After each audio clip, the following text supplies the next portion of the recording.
How does it feel to see all the other first-time nominees for the first time? It's amazing. It's like so cool because we're constantly working. You know, everybody's doing 8 shows a week and nobody gets to see each other's shows. So whenever we get a chance in award season to all be in the same space, it's like a family reunion, you know. You can finally like give flowers to people who you're like, oh, you're so amazing in your show, you know?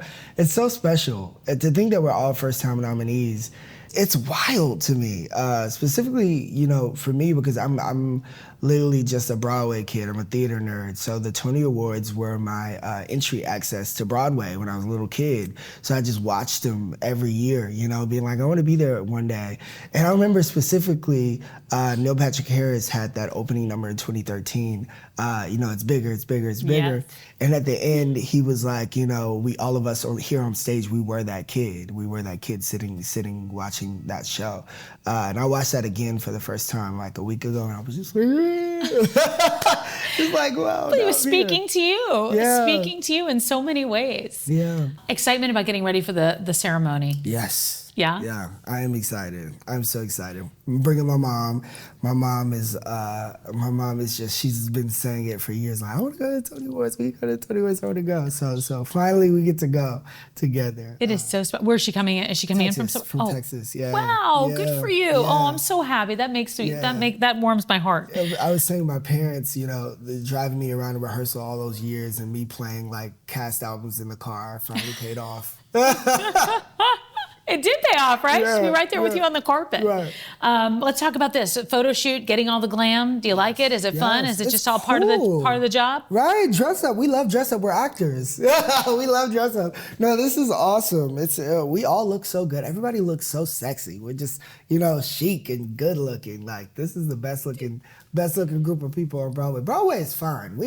Broadway is an underrated fun. We are fun. I agree with you. There's real style, real style. yes. The joys and the moments and the excitement right now, were you able to take it all in and be present? I know it's a lot coming at you at once, but what moments? You know, it's hard for me to be present. I'm learning that. I'm trying to train myself to really be in the moment because I'm constantly like, what about this? And what about that? And what about that? And we got to do this and we got to do that. And so those moments where I am listening to my show tunes playlist, or those moments where I'm watching something that made me fall in love with theater, or anytime I'm sitting in the theater, or interacting with these amazing people. Oh, and Patti LuPone, literally, first of all, she spent like 30 minutes on a podcast talking about me and my play Ain't No More and how much she loved it. And you know, Patti tells the truth, okay? Yes, she does. She tells the truth. And then she sent me a beautiful letter just telling me how proud she was of me and how much she loved my work. And that was huge for me because Patti is like one of the, like, she is the diva of Broadway. You know what I mean? She is the legend. And she hates everything. So the fact that she loves me is the greatest honor of my life. That's a good way to put it. Yeah, it's the greatest honor of my life. Who has been your biggest cheerleader so far, would you say? Oh, I've had so many. That's what's been so beautiful about this process is that, you know, community has really wrapped their arms around me and around Ain't No More in general. And, you know, specifically because we had such a short run and everybody loved it. And the people who got a chance to see it are like, no, you deserve to still be on Broadway, you know, and they fought and they fought.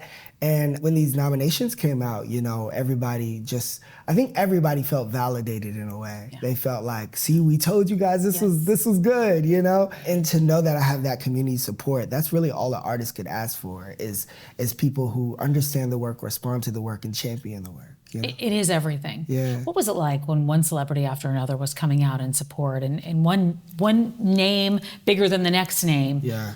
What was that like for you? That was a humbling experience because once again, it represented that, you know, these people were putting their money where their mouth was in terms of like, these are the kind of works that we want to see on Broadway. This belongs to be here. This is telling an important story about our culture in a way that we've never seen before, and it deserves to be on Broadway. And they poured their money and their support and their voice into it. Into like me, who's like a 27-year-old something at the time, you know what I mean?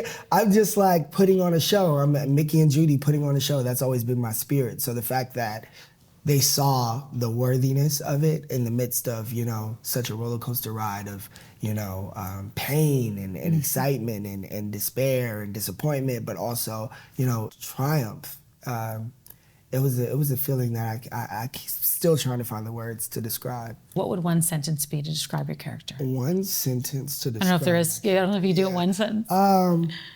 Peaches is a problem. How Beyonce says America has a problem, that problem is Peaches. No, Peaches is a very strong, opinionated, loud, caring and loving drag queen who is kind of put upon this mission of getting all these millions of black folks onto this final plane out of America.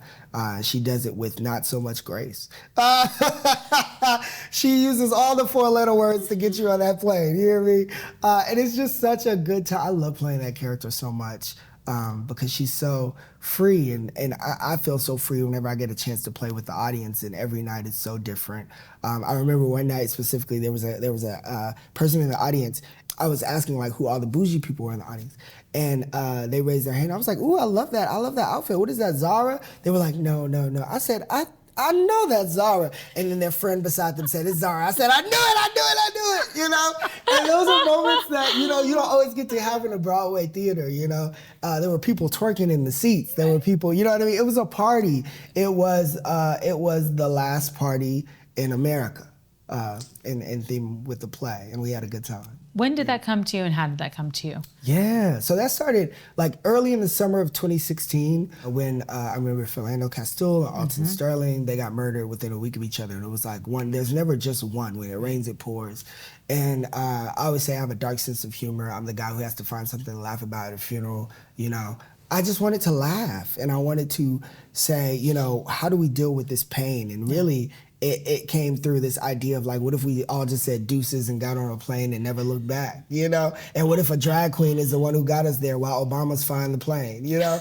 And that's just the most wild, you know, concept. And somehow it all came together to be something so special, so funny, and so truthful, and so honest. People literally, I was in a bar the other day, and a woman came up to me in tears talking about how the show changed her life. And those are the moments, those are the moments that I will always hold dear. And those are the moments that slow me down and allow me to be in the moment, because I'm constantly, you know, looking at it from my perspective of, oh, we only got to do 53 performances, you know? Didn't get a chance to reach all the people that I wanted to reach, but every single day I step out of the house. Yeah. Yet.